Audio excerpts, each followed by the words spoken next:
এখান থেকে কী লিখছে, নিচের প্যাটার্নগুলোর নিয়ম খুঁজে বের করি ও খালি ঘর পূরণ করে প্যাটার্ন সম্পূর্ণ করি। অর্থাৎ আমাদের এখানে কোন নিয়মে এই প্যাটার্নটা সম্পূর্ণ করতে হবে এই নিয়মটা আমাদের খুঁজে বের করতে হবে এবং এই খালি ঘরে এই নিয়মটা বসায় দিতে হবে, এই শূন্যস্থানগুলো পূরণ করতে হবে। তাহলে আমরা দেখি প্রথমে কি আছে। 1 নম্বরে দেখো এখানে 14, 18, 22।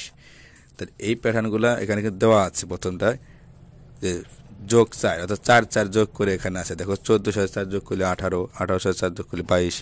তাহলে আমরা এই নিয়মে এটা পূরণ করবো খালি ঘর এই শূন্যস্থান।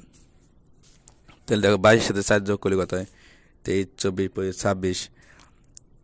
আমরা 26 লিখছি, 26 সাথে আবার 4 যোগ করে পরের সংখ্যা লিখবো, এভাবে লিখবো। 26 সাথে 4 যোগ করি কত হয়, 30। এবারে 30 সাথে 4 যোগ করি কত হয়, 34।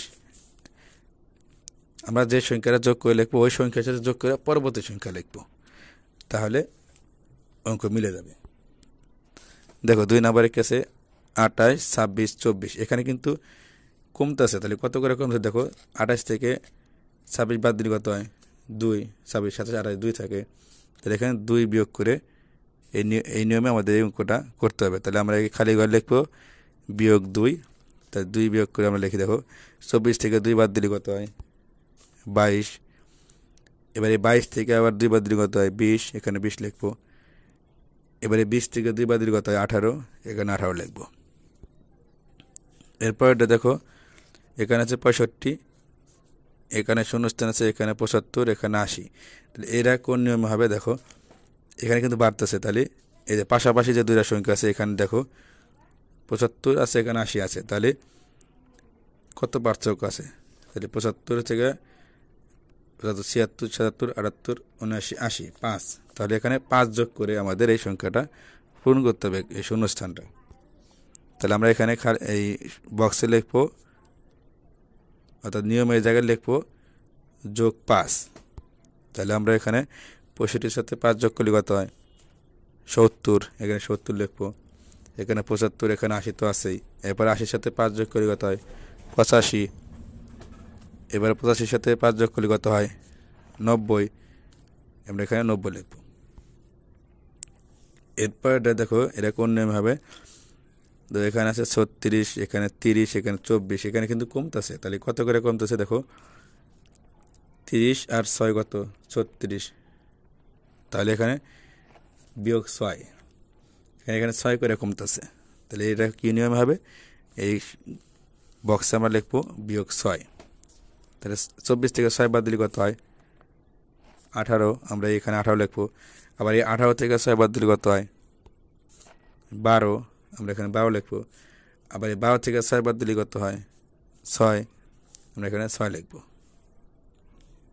আমরা এই নিয়মে এই শূন্যস্থান পূরণ করব। এরপর দেখো এখানে আছে 77, এখানে 66, এখানে 55, এখানে শূন্যস্থান আছে। তাহলে আমরা এটা কোন নিয়মে করব দেখো, এই 66 থেকে এই 77 থেকে 66 বাদ দিলে কত হয়, এখানে কিন্তু কমতেছে, তার মানে বিয়োগ হবে। এখানে 11 হয়। দেখো এই 7 থেকে 6 6 বাদ দিলে 1 হয়, 7 থেকে 6 বাদ দিলে 1 হয়, তার কত হলো 11। এখানে কিন্তু 11 করে বিয়োগ দিতে হবে, তাতে আমাদের নিয়ম হবে এখানে বিয়োগ 11। তাহলে 55 থেকে 11 বাদ দিলে কত হয়, 44। আবার এই 44 থেকে 11 বাদ দিলে কত হয়, 33।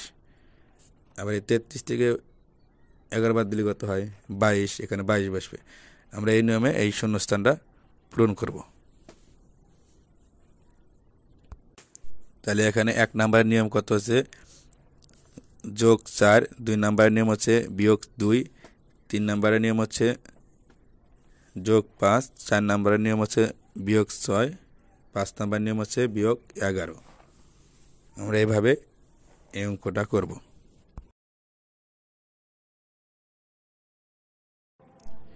প্রিয় ভিউয়ার্স, তৃতীয় শ্রেণীর অঙ্ক বিষয়ে ধারাবাহিক ভিডিও পেতে আমাদের চ্যানেলটিকে সাবস্ক্রাইব করে রাখুন এবং আপনার মূল্যবান মতামত কমেন্টের মাধ্যমে জানিয়ে দিন। ধন্যবাদ।